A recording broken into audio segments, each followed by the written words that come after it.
जैसा कि last episode में हमने देखा था कि डेटी शिंजी को खत्म करने के पीछे जिन स्टेट का हाथ है, साथ ही सिटी के एम्परर जाओ फू ने भी उनका साथ दिया था। इसी दरमियान जाओ सिटी में चल रही हंटिंग और ज्यादा बढ़ गई थी, तो यहाँ के मसलों को सॉर्ट आउट करने के लिए सोड हेवनली सेट की लूजिया वहाँ पर पहुँच गयी। इसी दरमियान शियांग अंडरग्राउंड में कैद फॉक्स डीमन से मिलने जा चुकी थी ताकि वो उसकी पावर्स का यूज करके विजर्ड मास्टर को एलिमिनेट कर पाए।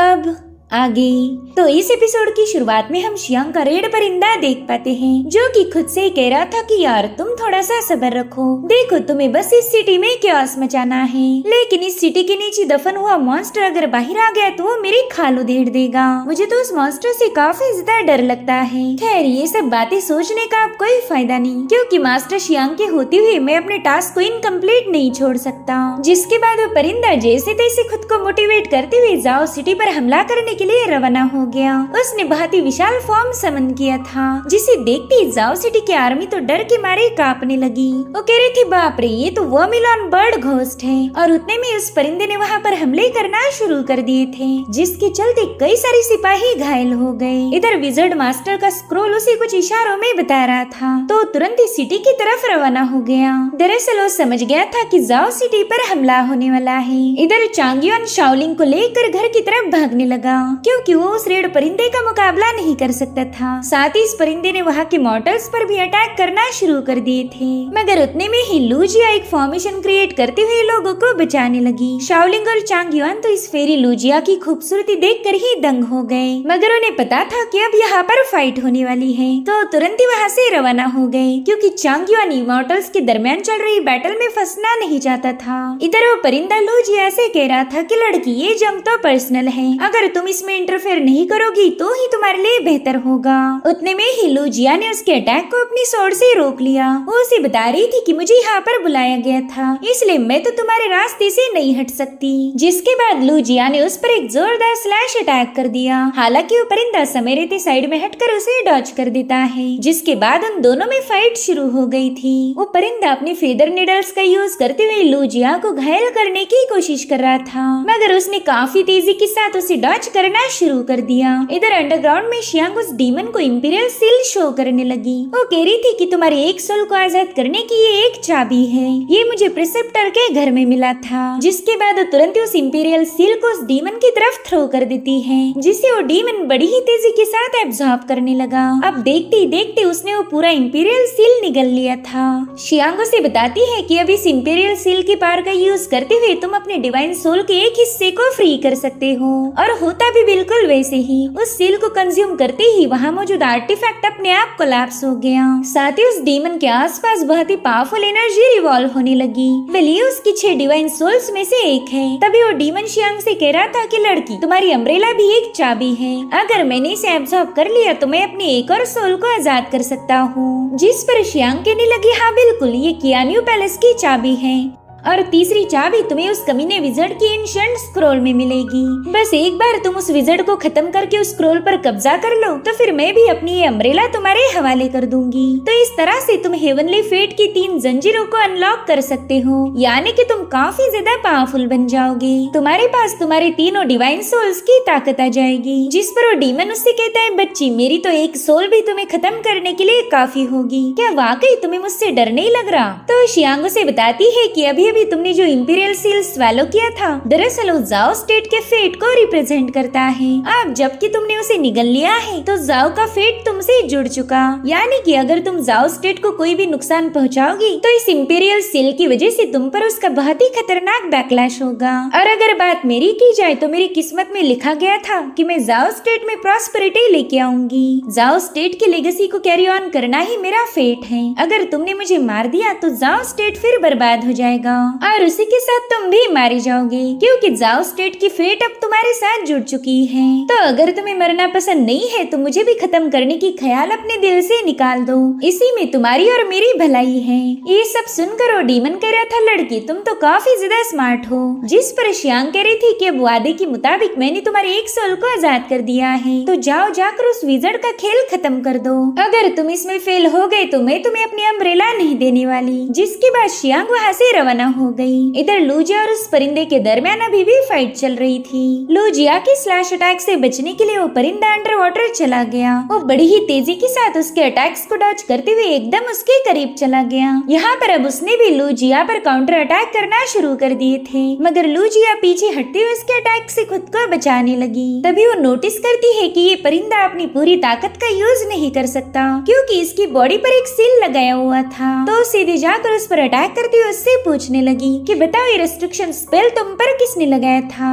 जिस पर वो परिंदा उससे कहता है कि लड़की तुमने तो उस पर्सन का शुक्रिया अदा करना चाहिए, क्योंकि मैं इसी सील की वजह से अपनी पावर्स का यूज नहीं कर पा रहा, वरना तो तुम्हारी जैसी लॉन्गिटिविटी रॉल्म की मामूली सी कल्टीवेटर मेरा क्या ही मुकाबला कर पाती। जिसके बाद वो लूजिया पर एक फायर अटैक करते हुए उसे पानी में ढकेल देता है, मगर लूजिया दोबारा से ऊपर आ गई और उतने में उस परिंदे पर एक जोरदार हमला हो गया। वो देखता है कि वहाँ पर विजर्ड मास्टर पहुँच चुका था। वेल यही तो शियांग का प्लान है। इस परिंदे की मदद से पहला उसने सिटी में तबाही मचा दी ताकि विजर्ड को वहाँ पर आना पड़ जाए, और बिल्कुल ऐसा ही हुआ था। विजर्ड उससे कहता है कि पिछली बार मैंने तुम्हें बख्श दिया, मगर तुम दोबारा से वापिस आ गए, तो अब इस बार मैं तुम पर कोई रहम नहीं दिखाऊंगा। जिस पर वो परिंदा कह रहा था कि पिछली बार तो तुमने चालबाजी करके ही जीत हासिल की थी, अगर ईमानदारी से फाइट करते तो शायद तुम उसमें हार जाते।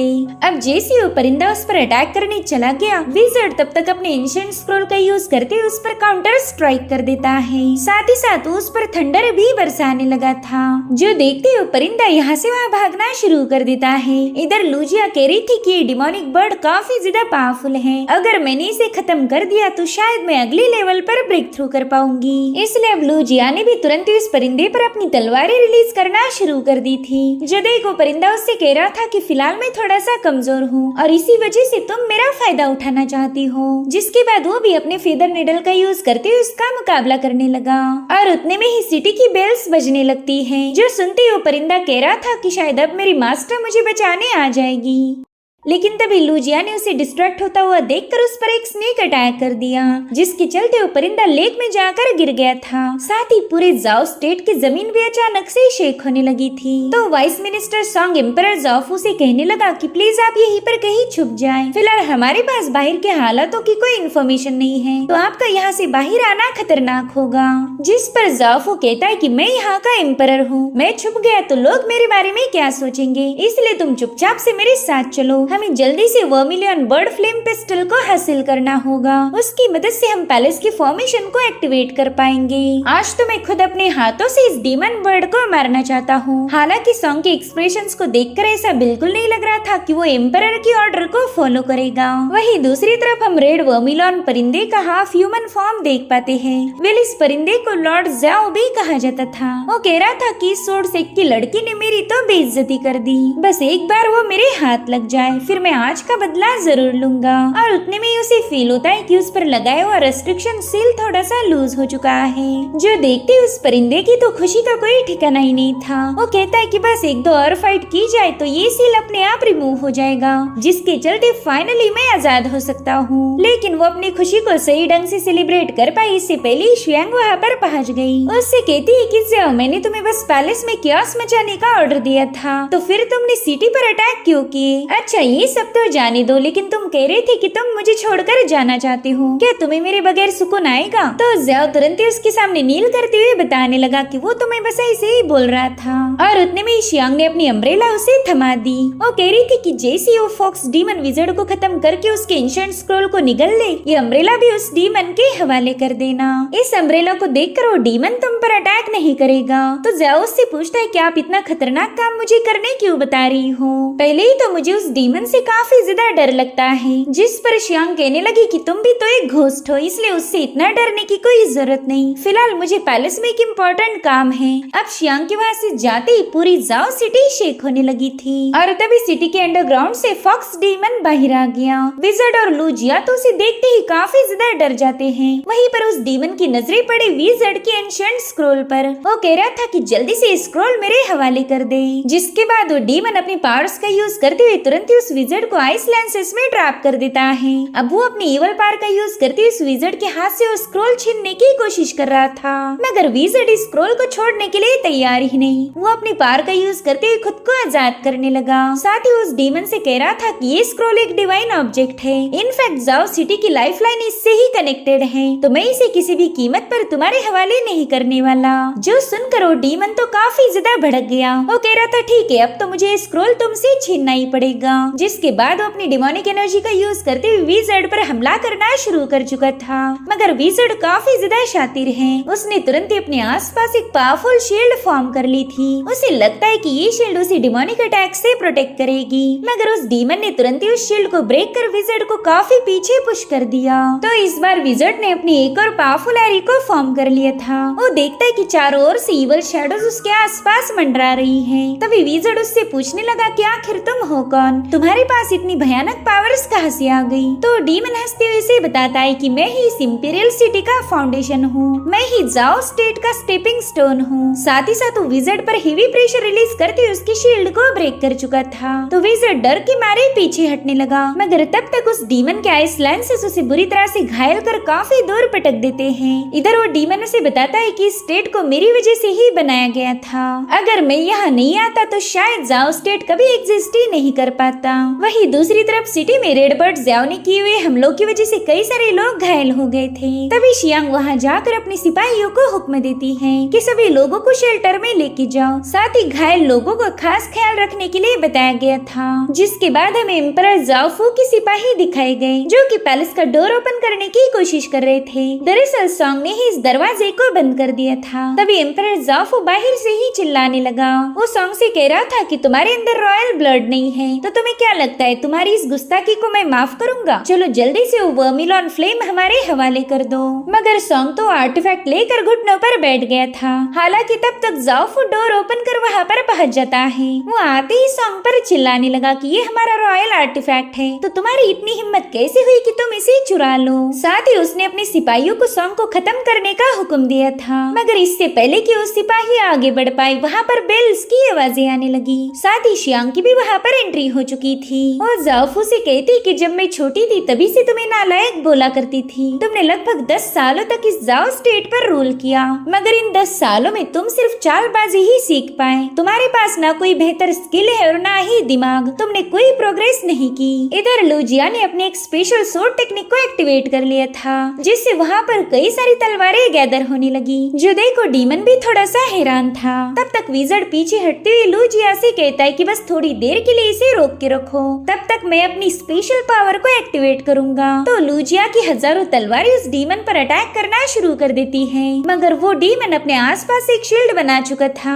हालांकि लूजिया के मुसलसल सोर्ड अटैक के सामने उसकी शील्ड भी ज्यादा देर तक टिक नहीं पाई, वो पूरी तरह से ब्रेक हो चुकी थी। तब तक लूजिया ने एक और फॉर्मेशन एक्टिवेट कर लिया, जिसमें से कई सारे एरोहेड बाहर आकर उस डीमन को जकड़ लेते हैं। दरअसल ये एक सोर्ड लॉक फॉर्मेशन था और डीमन लूजिया से कहने लगा कि तुम तो काफी ज्यादा स्मार्ट हो, तुमने अर्थ एंड हेवन को एज ए लॉक यूज किया और सोर्ची पावर को चेन का फॉर्म दिया। मुझे तुम्हारी ये टेक्निक काफी ज्यादा पसंद आई, मगर अफसोस ये भी मुझे रोक नहीं सकती। जिसके बाद वो अपनी डिमोनिक पावर का यूज करते हुए तुरंत ही उन चेन्स को तोड़कर आजाद हो गया। ये देखकर लूजिया भी काफी ज्यादा शॉक हो गई थी, मगर वो डीमन उस पर हमला नहीं करता, बल्कि उसका टारगेट था विजर्ड। वो तुरंत ही उसकी तरफ आगे बढ़ते हुए कहने लगा कि जल्दी से एंशिएंट स्क्रॉल मेरे हवाले कर दे। मगर विजर्ड ने तब तक किसी डिवाइन पावर को एक्टिवेट कर लिया था, जिसके चलते डीमन को पीछे हटना पड़ा। तब तक विजर्ड भी जूलियांग अल्टर को क्रिएट कर लेता है। उसके बाद दामिंग पवेलियन, फिर होंग रेसिडेंस, जिसके बाद जेनशान रेसिडेंस और फिर वो यून पवेलियन को भी वहाँ पर समन कर लेता है।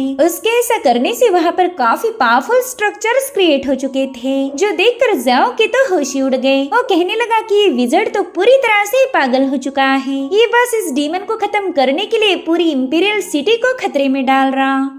इधर विजर्ड ने उन 5 स्ट्रक्चर का यूज करते हुए वहाँ पर एक फॉर्मेशन एक्टिवेट कर लिया था और अब वो आखिर में कियानियो पवेलियन को समन करने लगा। मगर तभी उसे याद आता है कि उसी की वजह से तो डेटी शिंजी का कियानियो पैलेस डिस्ट्रॉय हो गया था, यानी कि वो यहाँ पर अपने फॉर्मेशन को पूरा नहीं कर पाएगा। इधर पैलेस में एम्परर जाओफू सॉन्ग पर काफी ज्यादा भड़क गया था। वो कहता है कि तुमने इतने दिनों तक बस मेरे साथ वफादार होने का नाटक किया, जबकि तुम तो इस लड़की के साथ मिले हुए थे। जिस पर सॉन्ग कहता है कि मैं कभी आपको धोखा नहीं देता, मगर जब मुझे सच्चाई का पता चला तब मुझे रियलाइज हुआ कि मैं तो बस अफवाहों पर ध्यान दे रहा हूँ, इसलिए तो मैंने डेटी शिंजी को बचाने की जरा भी कोशिश नहीं की थी। मगर अब मैं जान चुका हूँ कि अगर इस जाओ स्टेट को कोई बचा सकता है तो वो है हमारी प्रिंसेस शियांग। तुम तो बस जिन स्टेट के हाथ की कठपुतली हो, तुम्हारी वजह से हमारी डेटी शिंजी मारी गई। जिसके बाद वो शियांग से रिक्वेस्ट करता है कि प्लीज अब आप ही जाओ स्टेट को प्रोटेक्ट कीजिए। वहीं दूसरी तरफ विजर्ड ने अपने फॉर्मेशन में डीमन को ट्रैप कर लिया था।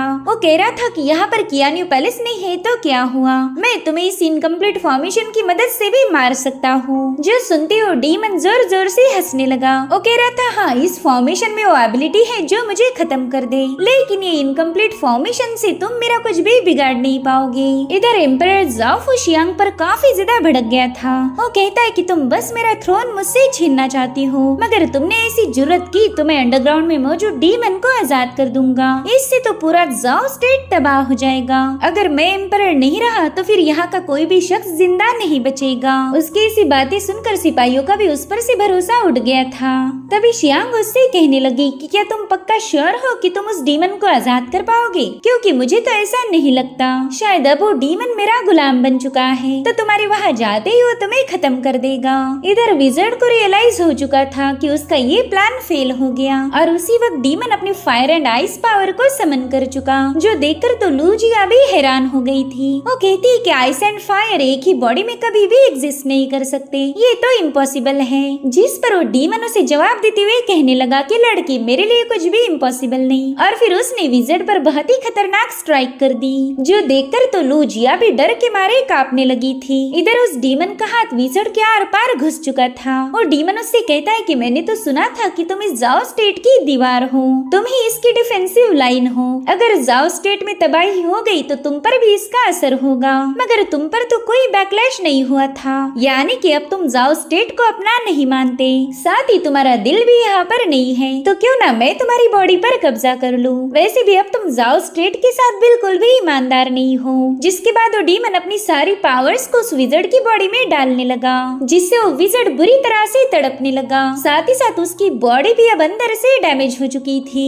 और फिर थोड़ी देर बाद सब कुछ शांत हो गया। वो डीमन वहाँ से वैनिश हो चुका था। इनफैक्ट अब विजर्ड की भी मौत हो चुकी है, यानी कि शियांग का मिशन पूरा हो गया था। इतना ही नहीं, लूजिया को भी रियलाइज हो गया था कि वो इतनी पावरफुल तो है नहीं कि डीमन का मुकाबला कर पाए। उसे अब जल्दी से ब्रेक थ्रू करना ही होगा। अब वो वहाँ से जाने वाली थी कि तभी विजर्ड दोबारा से अवेकन हो गया, जो देखते ही लूजिया काफी ज्यादा पैनिक हो गई। वो कह रही थी कि अभी तो इस विजर्ड की मौत हो चुकी थी, लेकिन शायद उस डीमन ने इसकी बॉडी पर कब्जा कर लिया है। मुझे अब इसके बारे में जल्दी से मेरे सेक्ट को रिपोर्ट करना होगा, वरना तो ये डीमन हमारी पूरी दुनिया को तबाह कर देगा। जिसके बाद वो अपनी सोड पर सवार होकर तुरंत ही वहाँ से निकल पड़ी। जो देख विजर्ड कह रहा था कि अब कोई फायदा नहीं, तुमने पहले ही यहाँ से चले जाना चाहिए था। जिसके बाद वो तुरंत ही उस एंशिएंट स्क्रॉल को भी एब्जॉर्ब कर लेता है। उसके ऐसा करते ही अंडरग्राउंड में मौजूद उसकी ओरिजिनल फॉर्म की एक और डिवाइन सोल आजाद हो चुकी थी। वेल, शियांग ने इस डीमन का यूज करके विजर्ड को तो खत्म कर दिया था, मगर अब उसका अगला टारगेट कौन होगा, ये सबसे बड़ा सवाल था।